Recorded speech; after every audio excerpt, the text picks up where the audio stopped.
Soy Carlos de Vega, hoy hablamos de las elecciones alemanas, pero hay más. Esta es mi agenda. El arte sin fronteras, artistas que usan el océano que nos separa para acercar los dos continentes. Dicen que se acabó la fiesta de los BRICS, pero los músicos siguen tocando. ¿Con qué nos quedamos?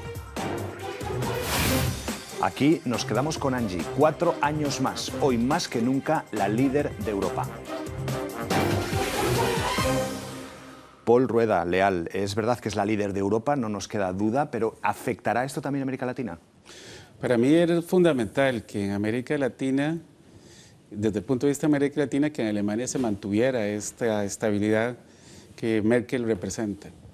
Merkel significa que se continúan por las mismas líneas que a la fecha se han estado desarrollando y sin lugar a dudas, pues eso hace que exista más tranquilidad en diversos círculos. Te refieres a los círculos económicos, ¿no? Círculos económicos, sobre todo, pero la relación de Alemania con América Latina no se circunscribe a eso. Bueno, también ha tenido una extensión cultural. Ya ven que tenemos dos perfiles muy diferentes porque Pol Rueda Leal es observador internacional de las elecciones en Alemania y es miembro del Tribunal Constitucional de Costa Rica. Nos acompaña en el programa, gracias por estar aquí. Mientras que Víctor Orozco es videoartista, acaba de ganar uno de los premios más importantes culturales en Alemania, el que otorga la New Gallery, la National Gallery, perdón. Y gracias también por estar también en el programa. Y por último les presento también a nuestro tercer invitado, es Roberto Fent, economista, director ejecutivo del Centro Brasileño de Relaciones Internacionales, con el que hablaremos de los BRICS, pero que probablemente también ha seguido muy de cerca todo lo que ha pasado estos 2 días en Alemania, ¿verdad? Sin ninguna duda. Alemania está a pasar por una elección, ya se pasó por la elección. La victoria de la señora Merkel, como ha dicho Paul, es muy importante desde el punto de vista de estabilidad para los próximos 4 años. Para los países de América Latina y para los BRICS en general es una cosa muy importante. Pero Paul hablaba sobre todo de economía, mientras que Víctor decía que quizás solamente sea algo que afecte a la economía y no haya otros aspectos de la vida entre estos dos mundos que se vea afectada.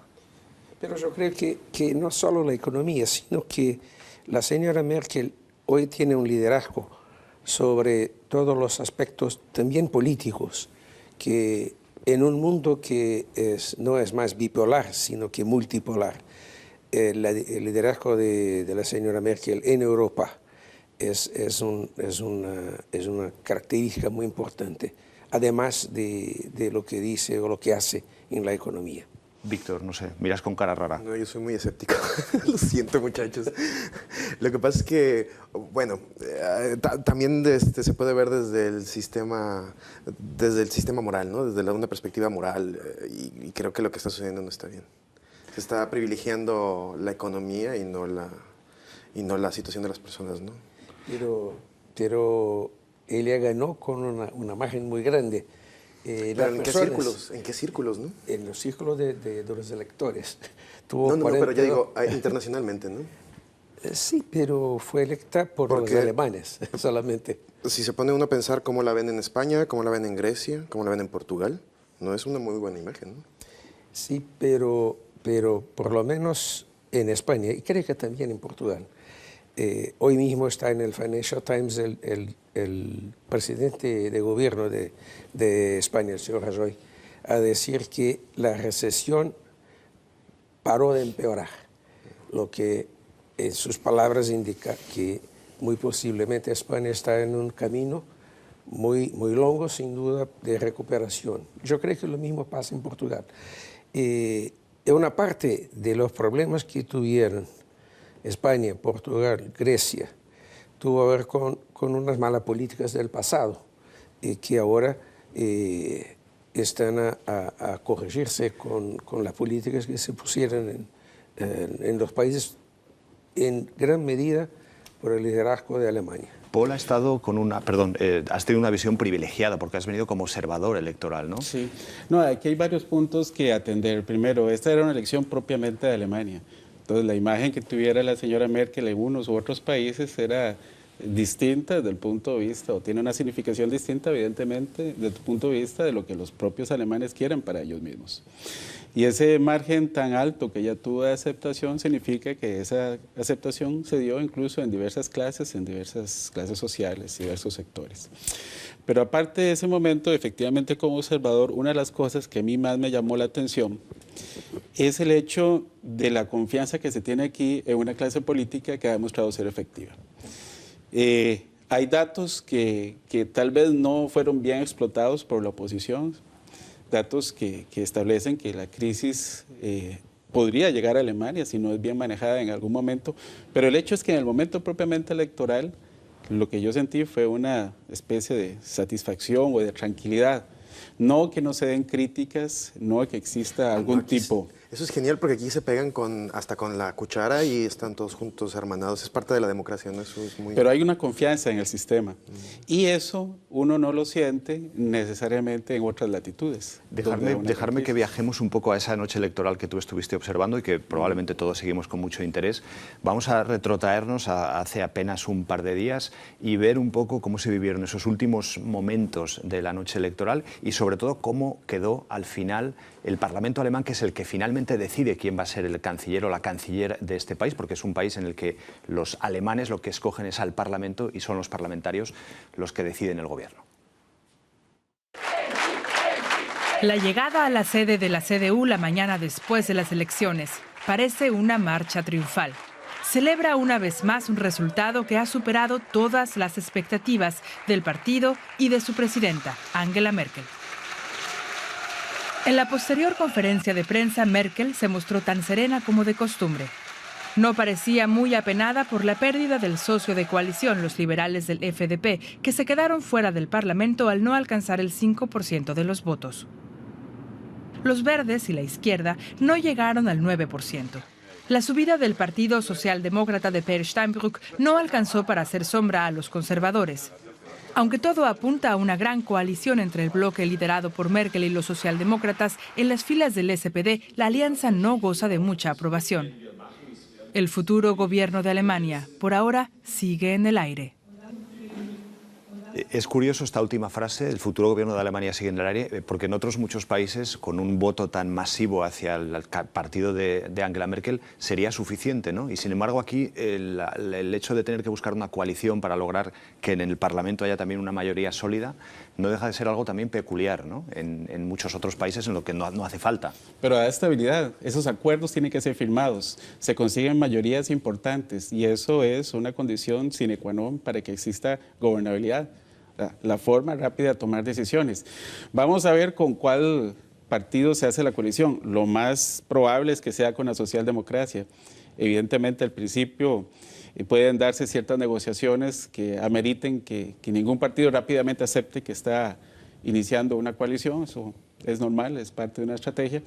Pero bueno, las dos coaliciones anteriores que se dieron, tanto en la época de Willy Brandt como después en la época propiamente de Merkel, dieron resultados positivos en términos de estabilización del presupuesto y en términos también propiamente tributarios.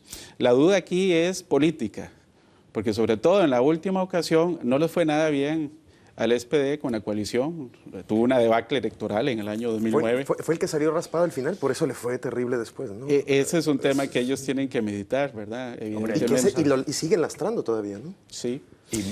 Lo que te decía de que no hay diferenciación una clara entre SPD y CDU, ¿no? Bueno, eso es un fenómeno que se critica a nivel prácticamente mundial. Hasta dónde las ideologías han tenido que ceder ante las necesidades pragmáticas que requiere la población, muchas veces en términos políticos. Esta es una tendencia, como ha dicho, mundial, porque lo que pasa es que los partidos que están en las extremidades del ámbito político no tienen chance de llegar a gobernar, entonces todos se acercan al centro. Y la diferencia entre la actuación de los dos partidos principales se queda muy pequeña. Entonces, una elección, como ocurrió ahora, algunas veces los que van a votar no perciben la diferencia. La diferencia son sobre cosas muy pequeñas, son algunos asuntos marginales. Pero, por ejemplo, ¿qué va a pasar de nuevo, la política económica? Van a la nueva coalición, sea con cualquiera de los partidos, ¿qué política van a querer que siga el nuevo gobierno alemán? Pues, yo estoy seguro que por la votación va a ser social, ¿no? Va a dar un giro hacia la izquierda. Si lo hacen la coalición yo casi estoy seguro que la va a hacer simplemente por eso, ¿no? Y dejadme preguntaros desde el punto de vista de América Latina, si ese giro hacia la izquierda posible con el SPD puede convertir al gobierno alemán en un gobierno más egoísta, entre comillas, que mire más hacia los programas sociales que beneficien a los alemanes y que se olvide a lo mejor un poco de otras iniciativas, ya no solamente hacia Europa, sino hacia América Latina. No lo sé. No creo que haya muy espacio para grandes cambios. Le dice la señora Merkel que cambia las cosas despacio. Y yo creo que el nuevo gobierno, sea lo que sea, cualquiera que sea la coalición, no va a haber alguna mudanza muy expresiva, muy larga. Entonces, para América Latina, yo creo que el más importante es que la Unión Europea pueda crecer de nuevo, porque el crecimiento va a aumentar el comercio y el aumento del comercio va a ser benéfico para América Latina. Paul. Sí, e incluso recientemente en Centroamérica ya se firmó un acuerdo con la Comunidad Europea de Centroamérica, en el cual se establecen diversos aspectos, no solamente relacionados con materia de Tratado de Libre Comercio, sino hay acuerdos de ayuda, de intercambio, también de promoción de derechos humanos. Estos son temas, yo creo, en que los dos partidos principales tienen puntos en común. Sin embargo, la realidad es que su objetivo principal ahora es la crisis del euro, que ciertamente ahí vos tenés razón en el sentido que no es solamente un problema financiero, sino es un problema también demográfico, es un problema más estructural incluso. ¿Demográfico en qué sentido? ¿De envejecimiento de la población? O... Y también de características culturales y características estructurales de los diversos países. Diferentes, ¿no? Sí, y ahí es un proceso, digamos, en que hay que poner atención. Ahora, por ejemplo, ya surgió un partido, esta Alternativa para Alemania, que por muy poco casi llega. Digamos que es un partido de euroescépticos, pero que defendía era salirse del euro, que Alemania se salga del euro y que vuelva incluso al marco alemán, que era la moneda antigua, ¿no? Unido a ciertos criterios extraordinariamente muy conservadores también, que no dejan de... Esa diferencia que puede haber entre los distintos países de Europa, que probablemente también ha afectado en los últimos años a América Latina, para que la relación con Europa sea como una relación con países, ¿no? Tratados de libre comercio, tratados de comercio preferente que se han firmado con Alemania exclusivamente. Eso puede seguir a partir de ahora, que la relación de los países de América Latina no vaya tanto hacia la Unión Europea, sino hacia Alemania, España, Francia, de forma independiente. Bueno, en el caso de Brasil, no es posible, por el hecho que Brasil es parte de un acuerdo de libre comercio Mercosur y la constitución de Mercosur, por el hecho que no es simplemente una zona de libre comercio, pero se fue adelante con el proceso de integración. Por cuenta de eso, hay que haber negociaciones de Unión Europea con Mercosur. Este es un tema que es de mucha discusión, en particular en Brasil. Y podemos decir que al Mercosur los tratados de libre comercio, como a mucha parte de América Latina, no les gusta. El Mercosur tiene 3 tratados, uno con Israel, otro con la Autoridad Palestina y hay un tercero con Egipto, que aún Brasil, por ejemplo, el Parlamento de Brasil aún no lo firmó. Entonces no tenemos acuerdos de libre comercio con otras partes. Entonces por eso no creo que sea posible para los países del Mercosur, por ejemplo, que tengan acuerdos de libre comercio con Alemania, pero los otros países de América Latina tienen una posición distinta, no es lo mismo que Brasil. Dejadme introducir una frase, una cifra, 83.000 millones de dólares de inversión alemana en América Latina. Se ha duplicado en la última década. Después de Estados Unidos y España es el país con más presencia en el continente. Dicho así, parece raro que un país como Alemania, donde se habla tan raro y donde el idioma y la lengua es tan diferente, tenga tanto interés en el continente, ¿no? Bueno, yo creo que Alemania ha tenido una evolución muy interesante de haber sido una potencia militar a una potencia comercial. Y la estrategia de desarrollo de Alemania ahora va enrumbada por rumbos, me parece, políticamente más inteligentes. que no solamente se restringen a lo económico, sino también se restringen hasta lo cultural, lo académico. Todo es parte de un proceso. Y, por ejemplo, en el caso del Servicio de Intercambio Académico Alemán, tiene una presencia en Centroamérica y en América Latina muy importante. Ha logrado la promoción de gran cantidad de profesionales que después regresan a los países y tienen diversas responsabilidades. De manera tal que yo creo que eso es parte de la transformación cultural que uno ve en Alemania, una transformación cultural muy positiva en el sentido que estamos en un proceso de expansión en el que más bien se da esta actividad de cooperación, de ayuda, de desarrollo de distintos procesos. Eso yo creo que es un fenómeno de este siglo, digamos, muy loable que hay que rescatar de Alemania. Y es mejor tener esa fama de que expandes tu cultura que mandas a tus soldados, ¿no? Pero tú lo ves así, Víctor, como hombre de cultura. O sea, sí. es un ambiente en el que te encuentras a gusto y en el que has visto más posibilidades que podrías haber tenido, por ejemplo, en otros países distintos. Es muy raro porque yo llegué aquí y aquí llegué, ¿no? No fue una cuestión de que escogí o de que hubiera dicho, mi sueño era irme a Alemania, no me aceptaron en la escuela y vengo, ¿no? Ya.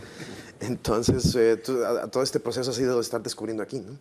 Pero sí me daba cuenta, cuando yo vivía en México, conocías a la gente que tenía la oportunidad de venir por lo del DAD, o alemanes que se venían acá de intercambio, porque las universidades alemanas mandan también mucha gente a Latinoamérica, ¿no? Y ese contacto es buenísimo porque ya te mueve el gusanito, ¿no? Entonces ya sabes, hay otra cosa, ¿no? No nada más está Estados Unidos, tenemos, allá hay un lugar en la esquina que se llama Europa, ¿no?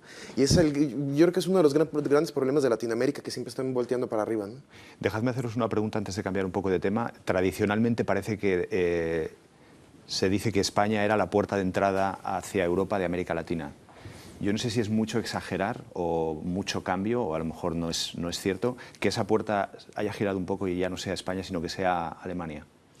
Yo creo que eso posiblemente pasa con los países de América Latina de habla española, pero nunca ocurrió con Brasil.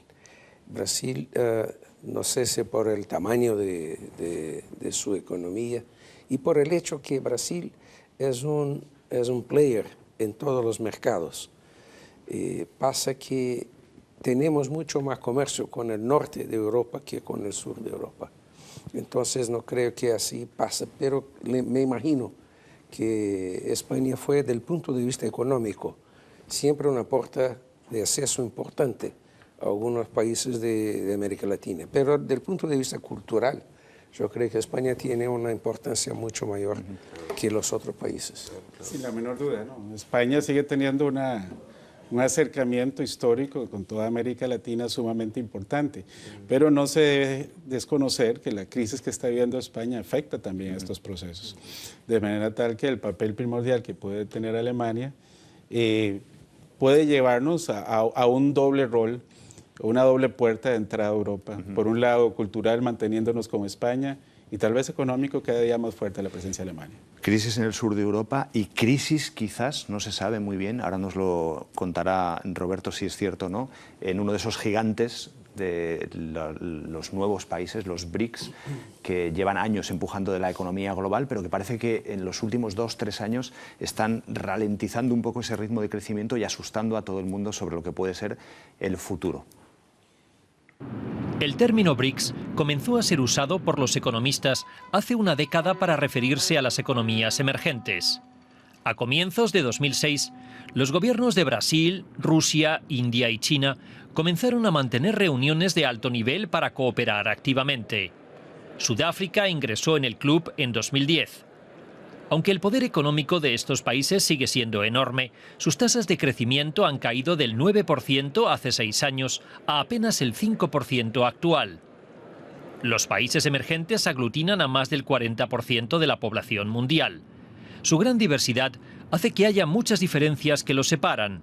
El potencial económico de China eclipsa a los demás socios y hay desavenencias a la hora de usar influencias comerciales y políticas.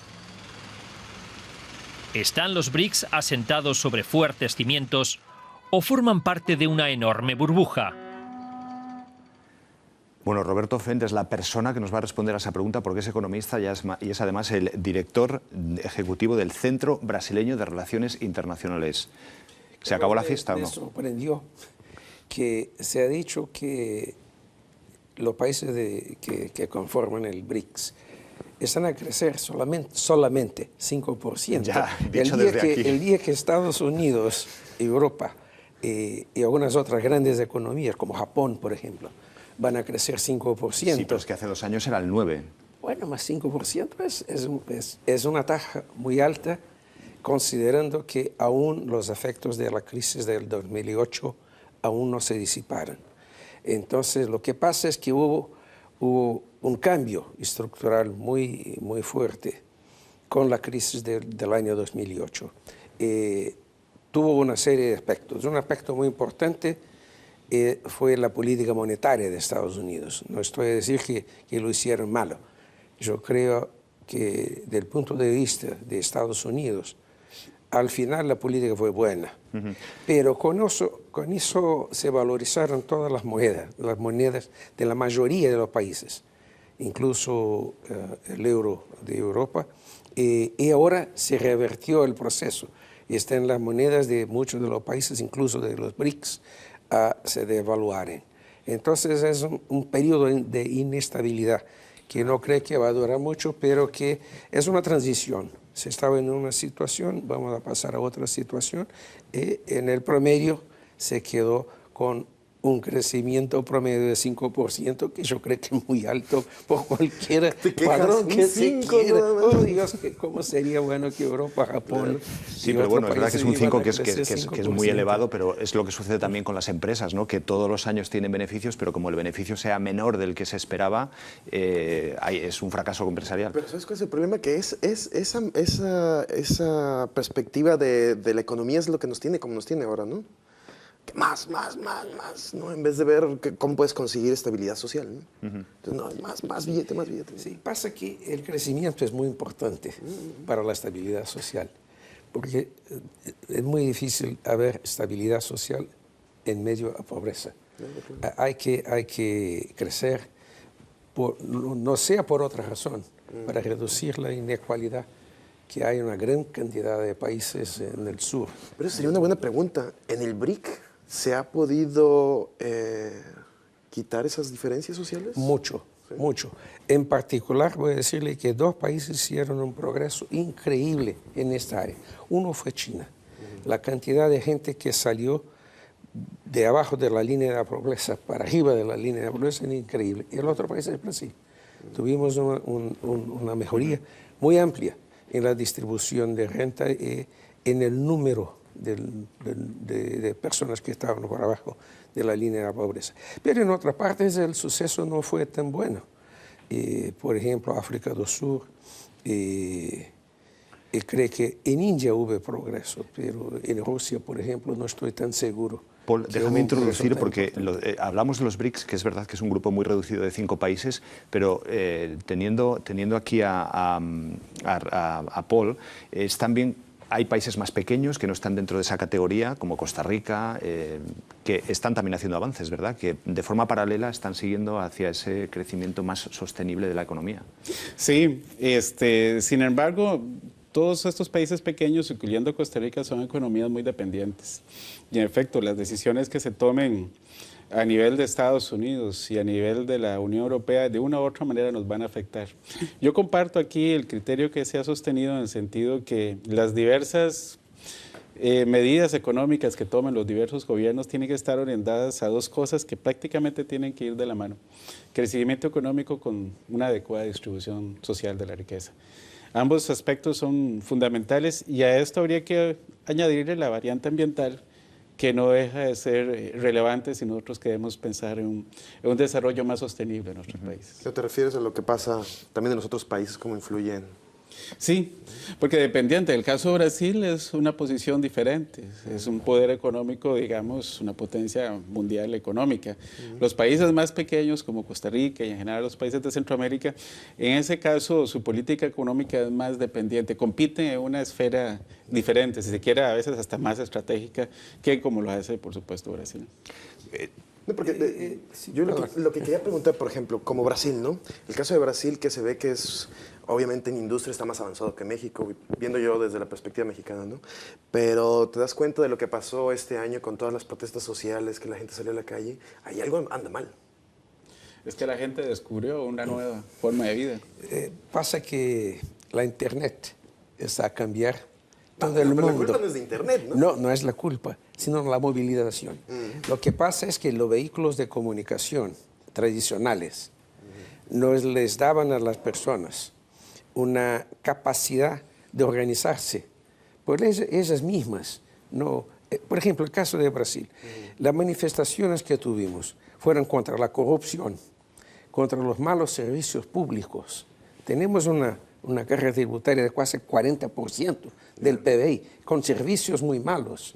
Entonces la gente fue a la calle a protestar contra estas cosas. Claro. Esta es una novedad, porque está afuera de los partidos políticos, está afuera de los sistemas de representación tradicionales que siempre tuvimos. Entonces son nuevos hechos. Otro ejemplo. Es que yo te pregunto eso porque como normal, como cualquier ser humano normal que no ha estudiado sobre esas cosas, tú dices, ok, Brasil tiene el 5% de crecimiento, el 9% de crecimiento, y igual no tienes dinero en la bolsa para comprar la leche y subirte al autobús, ¿no? Pues es que la situación Entonces, anterior... la gente lo ve así, ¿no? Pero es que la situación anterior era diferente. No, Brasil y México. desafortunadamente, Sí. Cuando hablamos de grandes grupos, por ejemplo, hay mucha gente que dice África, pero no existe África, existen países africanos. Yo viví 2 años en Angola. Se hablan 3 lenguas principales y hay una docena de lenguas particulares, específicas. Entonces, en el caso de BRICS es lo mismo. El promedio fue 5%. En Brasil se creció casi menos de 2%. Entonces, es poco. Aún se creció el PBI per cápita, por el hecho que la población brasileña ya no crece como crecía en el pasado. Pero no es por este factor, no significa mucho de progreso social. No, porque yo, por ejemplo, me imagino, por ejemplo, si aguantaría esos países del BRIC tener un crecimiento de un 2%, como lo están haciendo los países donde hay una equidad social más fuerte que la que hay en esos países, ¿no? Vamos a crecer lo que sea posible. Los dos temas no se contradicen. Sí. Los dos temas no se contradicen. El crecimiento económico tiene que ir necesariamente acompañado de políticas más orientadas a ese tipo de Yo creo que lo que Víctor dice es que, claro, estamos hablando de crecimiento del 5, del 6, del 7, del 8, repetido cada año, y es verdad que a la gente al final se pregunta, bueno, todo esto que me están contando está muy bien, pero ¿cuándo lo noto yo, no? ¿Cuándo llega a mi bolsillo? Slim. Pero Oye, no. déjame, Roberto, preguntarte, porque antes nos decías que estamos en un proceso de transición, de tránsito por el momento económico que vivimos. ¿Es realmente, dentro de lo que es la cabeza de los economistas, de los que estáis encima de lo que está pasando, un tránsito hacia algo que va a ser mejor, o puede ser un preludio de lo que algunos califican como el final de la fiesta? Algunos lo hacen, sin duda. Pero, ¿qué pasaba? Hasta el año 2008 tuvimos el periodo más largo de crecimiento de la economía mundial, sin ciclos de alza y de baja. Nos acostumbramos todos con la idea que íbamos a crecer siempre a tasas muy elevadas, sin recesiones, con baja inflación, bueno, un buen nivel de empleo. Pasó que se descubrió con la crisis que el mundo no es exactamente como lo gustaríamos que es. Pero no creo, no hay ninguna razón para que la economía mundial se quede en una estagnación, como creo yo se está ahora a salir. Entonces, si así es, alguna otra cosa va a venir para establecer un nuevo equilibrio, que yo no creo que sea el mismo del pasado. Creo que volvimos a una situación que voy a llamarla de normal. Vamos a tener alzas, después bajas, y así seguimos. Déjame, para terminar esta conversación, preguntarte sobre todo por Brasil, que es el país que mejor conoces. 2014, lo que viene, el Mundial, las elecciones, el Mundial, las Olimpiadas, todo eso es el gran input que tiene Brasil para mantenerse como un gran país, o es simplemente un regalo pero que no va a tener tanta importancia en lo que es la economía del país? Tenemos elecciones presidenciales. Bueno, eso es importante también. Diferentemente de Alemania, que acá es un régimen parlamentario. Nosotros estamos más cerca de Estados Unidos, sí. Elegimos un presidente. Ese es un factor. Hay un claro ciclo de gastos públicos en años de elección. Entonces, por esta visión, vamos a tener un empuje a la economía. Tenemos estas festividades, fútbol, olimpiadas, son cosas importantes, pero el futuro de un país no depende de este tipo de festividades. El impacto es muy pequeño. Ocurre, después ya no sigue. Pero estamos, como dice, tenemos muchos problemas. La inflación no baja, el crecimiento se redució mucho, pero hay factores importantes que creo que van a sostener el crecimiento sustentable para el futuro. Al final Brasil es un gigante con materias primas, con población joven, con iniciativa. Es verdad que tiene como muchos elementos, igual que los otros BRICS, para seguir hacia adelante, ¿no? Pero con las reformas que planteó la presidenta de Brasil, ¿se logró atemperar de alguna u otra forma este grado de protesta social? ¿O ahí continúa, ¿no?, esa inconformidad, digamos, estructural? Hay una inconformidad porque... Casi te voy a pedir un sí o un no en la respuesta para poder hablar de México, pero... Sí, solamente muy rápido. Cuando tienes altas expectativas, es natural que ocurran manifestaciones por el hecho de que las expectativas no se quedaron en hechos. Pero no creo que va a cambiar mucho los factores esenciales del progreso. En particular, algunas reformas económicas importantes están a empezar ahora y creo que va a tornar sustentable. ¿Y México, Víctor? México. Eso es otra historia. Eso es otra historia. Sí.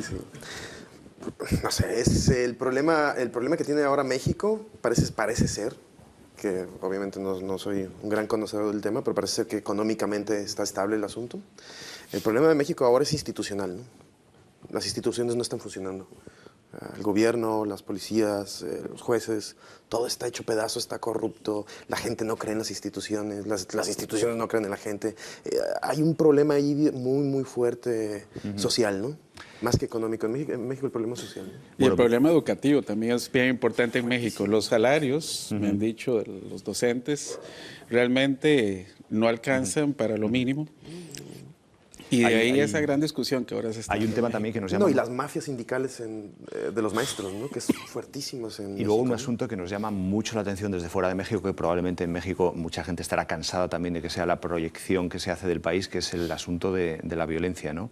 Víctor Orozco es cineasta, es artista, acaba de ganar uno de los premios más importantes culturales en Alemania, que otorga la National Gallery de cine joven, por un corto que se titula Reality 2.0. Van a ver ahora mismo un fragmento de este corto.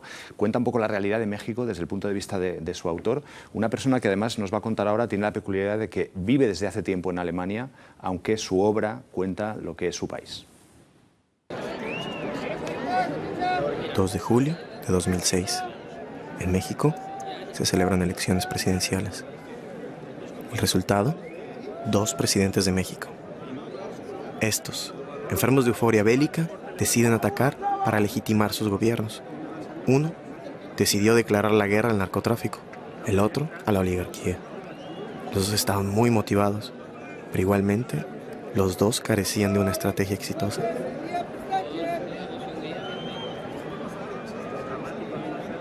La sociedad, como resultado, se dividió.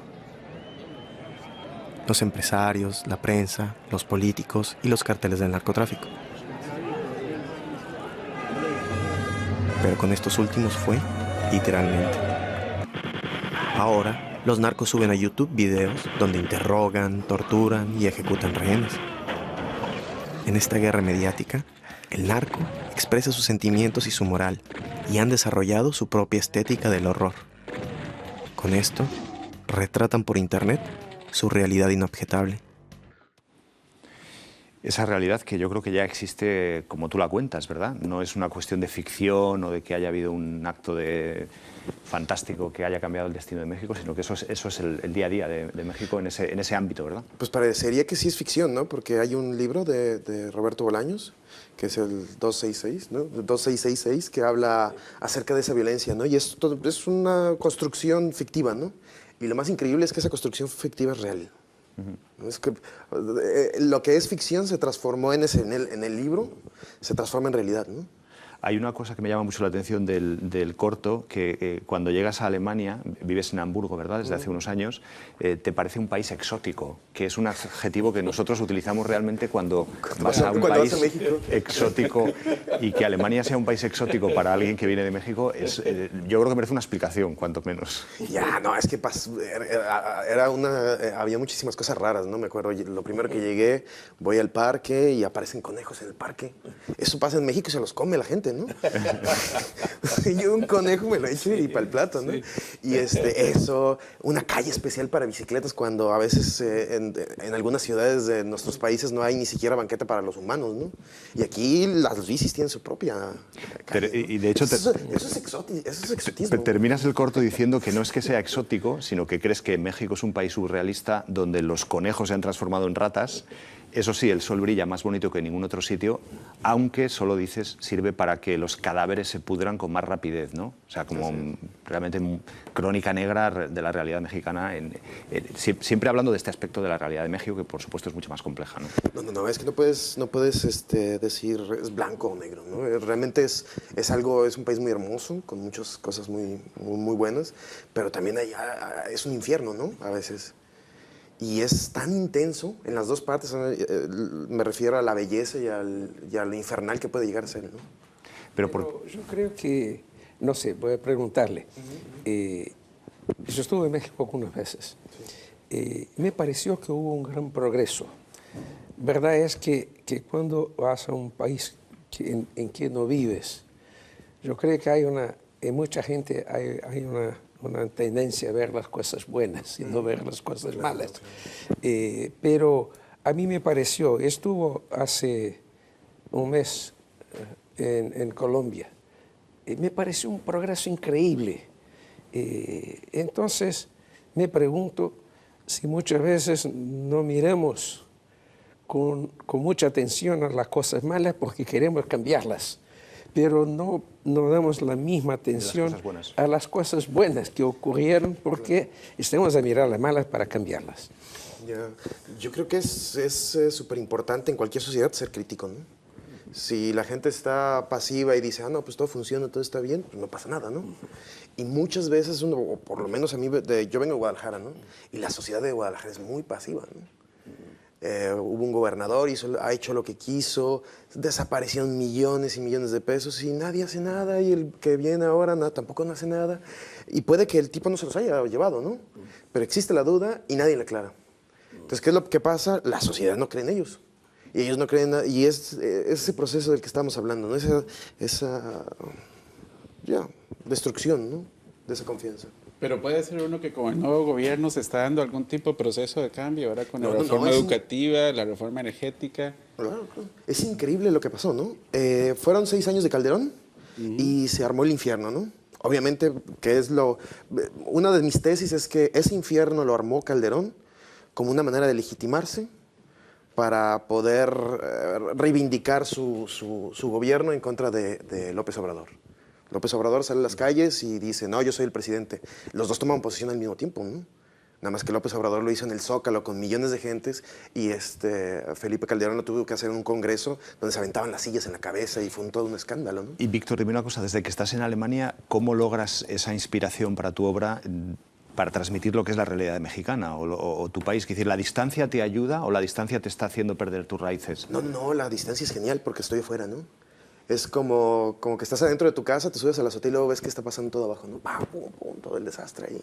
Y es genial esa perspectiva de fuera, ¿no? Esa forma de ver a tu propio país como un lugar... No, desde un país exótico ver a tu propio país. Una cosa sería la distancia, ¿no? Eso es muy importante, pero la otra es que tienes otra realidad que te ayuda a comparar, ¿no? Entonces, tú vives en México y, por ejemplo, están matando 3 gentes al día. Pues es normal, ¿no? Yo cuando vivía en México, no sé, mínimo había 2, 3 ejecutados a la semana, cada semana, ¿no?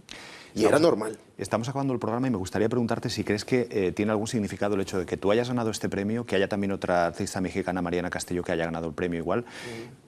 Si podemos decir que hay un cierto éxito del arte latinoamericano o del arte mexicano en Alemania en concreto, ¿o es una pura casualidad? No, es casualidad, es casualidad.